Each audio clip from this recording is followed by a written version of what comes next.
There are moments so small you barely notice them. An extra minute at a bus stop, a shortcut you tell yourself is fine, that quietly add up until they shove you into something you can't walk away from. These are two of those moments, both true, both impossible to ignore.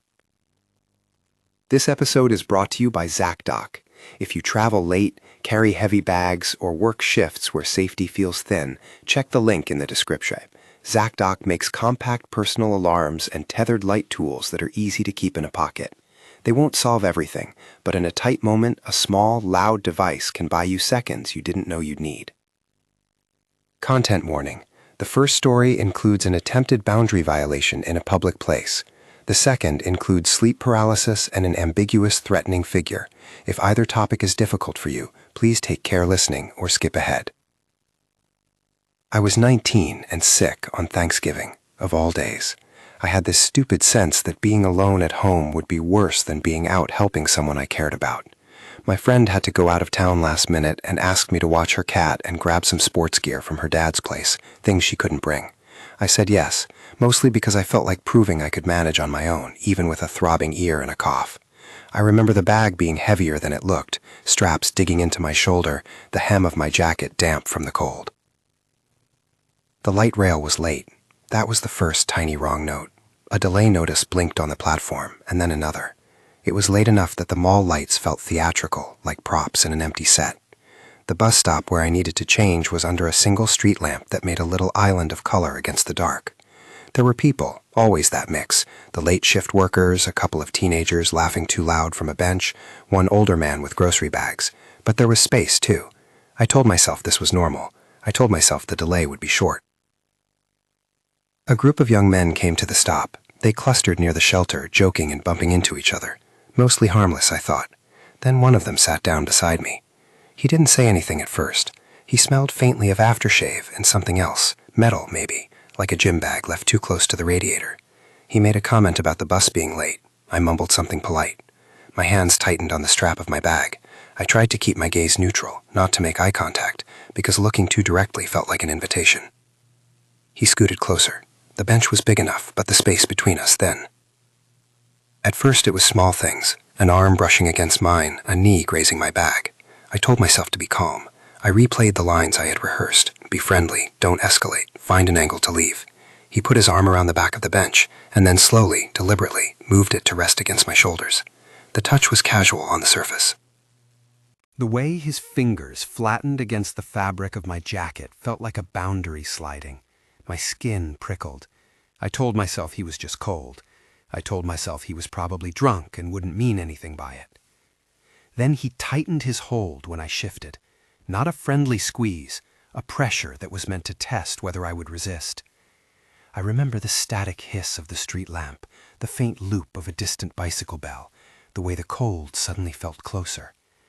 I kept telling myself I was overreacting.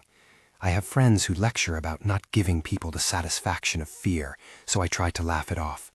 I stared at the metal transit sign and counted the little stickers on it, the way kids stick them everywhere. I breathed slowly, pretending to read something on my phone, though I wasn't. When the bus finally rounded the corner and pulled up, I moved to stand. He did the same. His shadow inside the bus's light was the wrong size. I thought about stepping ahead and letting him board first, thinking distance would fix it. He boarded behind me, then stepped close, too close, so that every time I shifted, he matched me. I tried to find a seat near the driver, where there were cameras affixed like small glass eyes. I told myself the cameras mattered. They would keep him from doing anything brazen. I walked down the aisle and felt his breath near my neck. I wrapped my hands around my bag strap and kept moving until I found a spot near a middle door, a cluster of teenagers with backpacks between me and the driver. He sat across the aisle. I felt watched from two places at once, his eyes on me and the bus's mechanical hum. I fumbled for my phone and slid a message to a friend. I'm on the bus, seat near middle door, weird guy sitting behind me. I hit send and then wished I had said more. I looked up and watched him look back. He gave me a small, almost casual smile like there was nothing wrong in the world. His hand rested on his knee. It tapped slowly. The bus's fluorescent lights turned each face briefly blue, then back to ordinary. Everyone else seemed to be in their own movies. I calculated the stops, where I could get off and run toward a place with cameras and people. I planned my exit to the one place I knew would be safe, the mall where I worked. There would be security there, cameras, people who recognized me. My manager was great in that way. Picture a place where the staff know each other and the security guard jokes with you. But I didn't want to call anyone in front of him, didn't want to startle the bus driver or bring public attention. So I leaned forward, made it look like I was stretching, and nudged the seat so that the space between us existed only if I made it exist. He noticed the nudge. He smiled again, then stood as if to get off the bus at the same stop as me. At the rear employee entrance to the mall, doors that usually click and slide were locked. I approached the double doors in a hurry, my breath cowed in the cold. He was a step behind me. The door was labeled staff only. A small keypad sat beside it. I let my hand rest on the cold metal and tapped my code like a person practiced in the rhythm of normality. The door opened for me. I slipped inside and pushed it closed, expecting the metal to hum and the latch to scrape, to lock. It didn't lock quickly. I heard the footsteps behind me, heavier. They came to the door and then to the metal. Someone started banging, hard enough that the sound traveled through the glass and into my chest. I fumbled at a panic that makes your hands clumsy. My heart hammered in a way I'd never felt before. I heard someone shout, "Mall security," finally, and the banging stopped.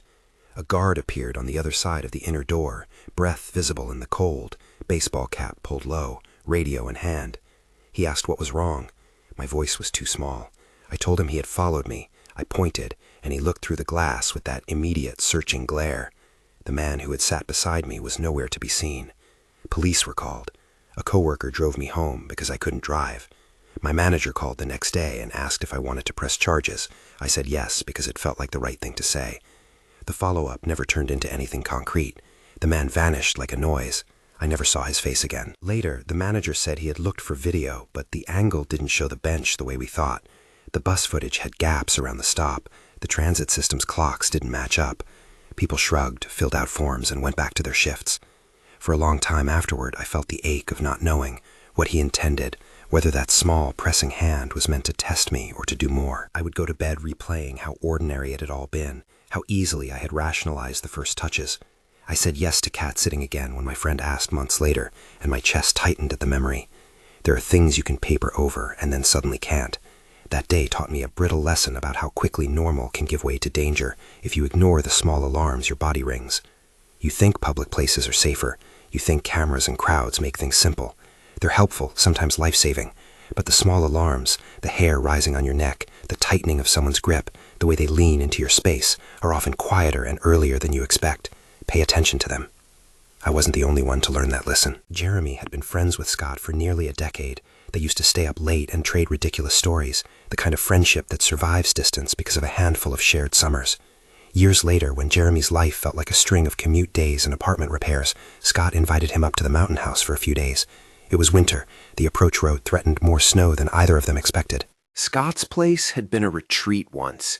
Big windows, pine boards, the kind of house that smells like cedar and campfire. But when Jeremy arrived, the house felt half-assembled. Furniture was sparse, couches pushed against walls, a lamp or two in corners, like someone had moved in and then decided not to finish. Scott greeted him at the top step. He was thinner than Jeremy remembered, and his voice was softer, as though the mountain had worn at him. He kept pushing his hair back over his forehead and looking toward the dark hallway that cut through the center of the house. "Will you crash in the guest room? It's not much, but it'll work," Scott said. His eyes flicked down the hall again, as if a thought lived there and he couldn't get it out. Jeremy thought it odd, but made excuses. Maybe Scott was tired. Maybe he had something on his mind. They caught up over strong coffee and cheap chips, the sort of small-town snack Scott always favored. The first night, there was a noise overhead, like someone running, but the house was one story.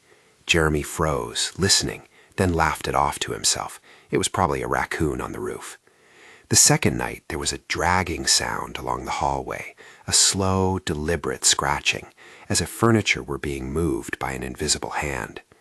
Jeremy laid awake, the ceiling a black plane above him, counting breath after breath, until he heard Scott go down the hall and stand outside his door. He peered in the dim light and said nothing. Scott's silhouette was thin and still. "Can't sleep," Scott whispered. Jeremy nodded, because what else do you say to a friend who might be trying to be comforting? Scott went back down the hall, but he didn't turn on the lights. He lingered at the end of the corridor, and then walked away with long, measured steps that made Jeremy's stomach light with the kind of discomfort you get when someone's stare lingers on the part of a photograph that's been deliberately blurred. During the days, Scott made excuses for the noises, old houses talk, wind through the eaves, the house settling, yet he kept walking that hallway as if he were checking on something, a cadence of footfalls that made the house feel alive in a way Jeremy found unnerving. Once, Scott told a story about having heard someone move beneath the floorboards in the past, something he dismissed as wildlife. His laugh was small, and a panic curled under it. Jeremy realized he had slipped into a pattern of rationalizing too. He wanted to believe the house was fine, that he was only tired. But there were things, tiny things, that didn't sit right. A mug misplaced on a shelf, the impression of a footprint in a layer of dust by the doorway. Nothing dramatic, just wrong edges. The third night, things stopped being small. I remember lying awake and feeling like my body had been reheated and set down wrong. The air pressed against me, the sheets like a weight that I couldn't shrug off. When I tried to move, I couldn't. My limbs were brick. My eyes opened wide and saw the room in a dim, glassy way.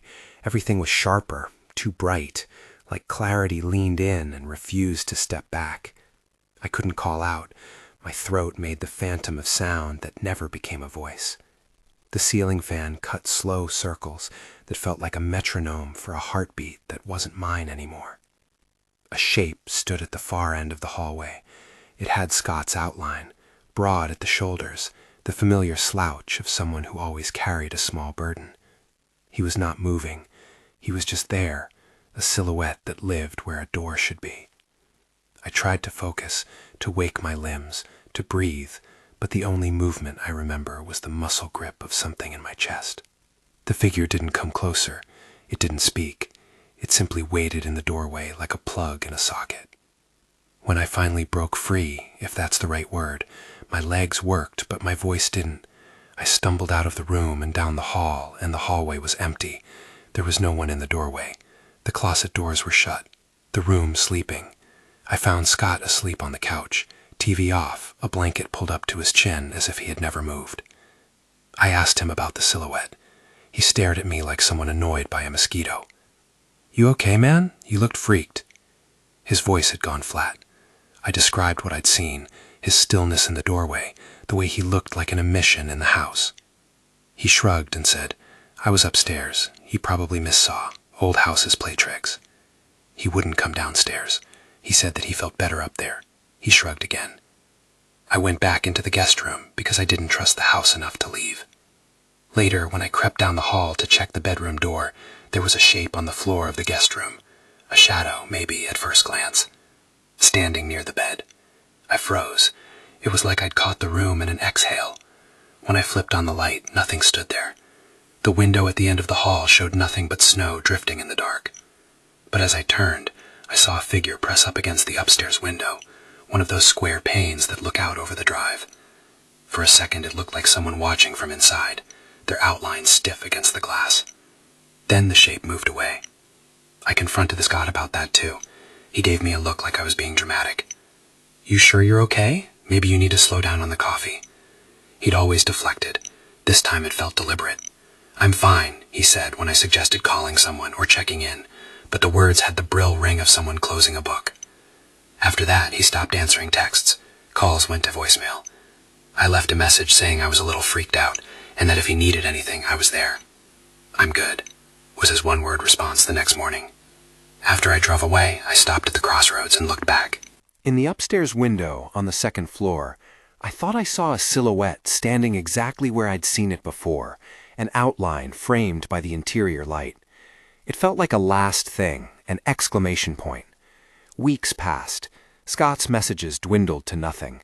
He didn't call me back. I thought about a wellness check, but I didn't want to be the neighbor who calls the cops because their friend was weird. I was scared, yes, but also unsure whether my fear was mine or a consequence of whatever stace I'd been sleeping in those nights. I wanted to be patient and not make a drama out of someone's silence. Eventually, I texted again. "You there? I'm worried." The reply was a single line. "I'm fine." That was the end of it. Scott vanished into the house's corners like a misremembered name. Both stories end in a kind of absence that is almost worse than a resolution. With the man on the bus, there was no arrest, no explanation, just a feeling like a page torn out of a book. With Scott, there was the heavier thing, someone withdrawing into themselves, or someone else inhabiting a shape in a house, no way to tell which. The common thread is the smallness of the first signs, the first touches, the hallway that sounded wrong, the way we reassure ourselves that it's probably nothing, so we don't have to look like alarmists. And in both, that smallness grows until it can't be ignored. What do you do with that knowledge? Ignore it and hope you were wrong? Or act on it and risk being labeled paranoid? The answer isn't neat.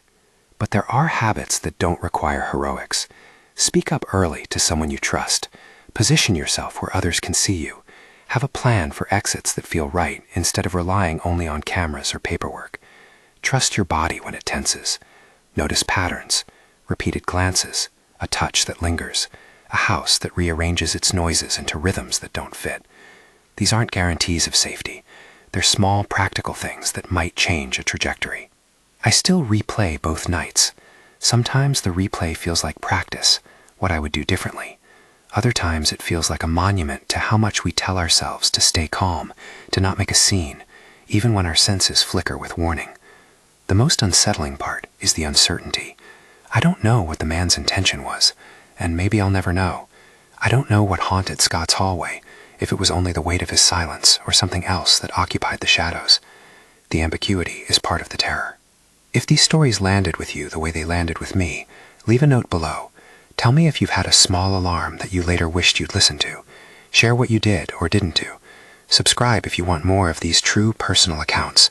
There are people out there who have learned too late, and people who got out because they trusted something too small to name. And if you travel late or often find yourself in the kinds of places these stories live, remember the sponsor I mentioned at the start. ZocDoc's link is in the description. A light, a loud alarm, a little tool that makes a noise. It's not a promise, but it is a choice. I keep thinking about those tiny moments, the arm that tightened, the hallway that breathed.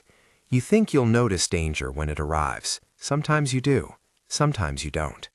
The hard lesson is this: there are things you can't ignore, and when your body tells you something is off, it's usually worth listening.